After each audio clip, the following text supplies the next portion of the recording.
धनंजय मुंडे मात्र पंतप्रधानांच्या भेटीसाठी येणार नाहीत अशी माहिती मिळते। मिटकरींनी त्या संदर्भातली प्रतिक्रिया दिलेली आहे।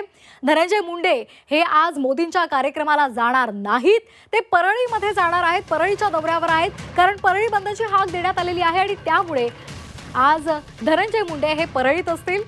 पक्षाच्या परवानगीने धनंजय मुंडे हे परळीमध्ये गेलेले आहेत अशी माहिती मिटकरी यांनी दिलेली आहे।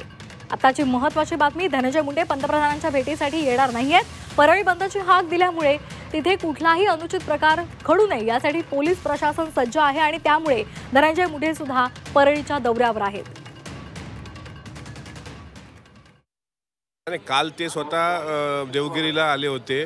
देवगिरीला दादांची भेट घेतली आणि भेट घेतल्यानंतर त्यांनी सर्व वरिष्ठांची भेट घेऊन हे सांगितलं की परळीला व्यापाऱ्यांनी बंद ठेवलाय आणि त्यामुळे मला तिथं जाणं महत्त्वाचं आहे, म्हणून सर्वांची परमिशन घेऊनच ते गेले। म्हणजे धनंजय मुंडे आज उपस्थित असतील, त्यांच्या व्यतिरिक्त सगळे उपस्थित राहणार? हां, आज ते परळीला गेलेले आहेत, म्हणजे रात्रीच ते निघाले, त्याच्यामुळे आज ते निश्चितच मला वाटते उपस्थित नसणार। त्यांनी पक्षाला तशी सूचना दिलेली आहे आणि ती मान्य झालेली आहे। हां, पक्षाची त्यांनी परवानगी घेतली, पूर्व परवानगीनेच ते गेले।